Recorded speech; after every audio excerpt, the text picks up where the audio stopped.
khô hi dòng lâu ca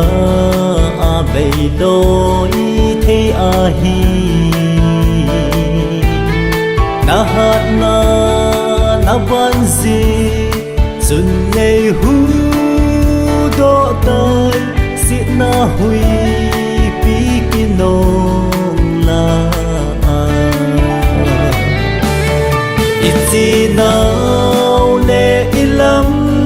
tha na kỳ vẹn phao để bon trao vinh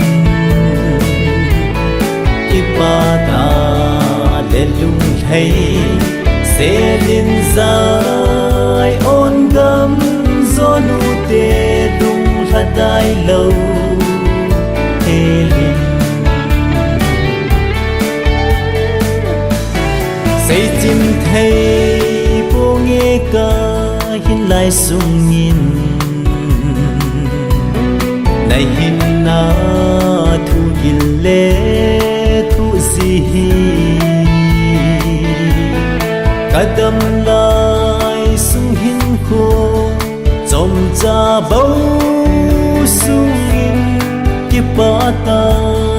in say phong lệ nghe ít nào lệ lắm tha na kỳ vẹn phao để bon trao vinh kỳ ba ta để lung thấy sẽ lên dài ôn gấm gió nu tê lung là đai lâu thế linh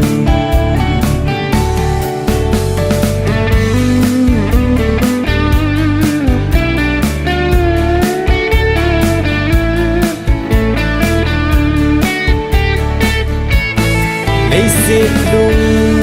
đón hè số ca na gầm hi bầy đôi tan đi gây sáng lâu dê ninh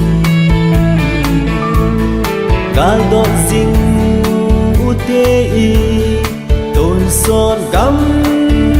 đinh chu lấy xếp ai bốc ta gầm a cô ninh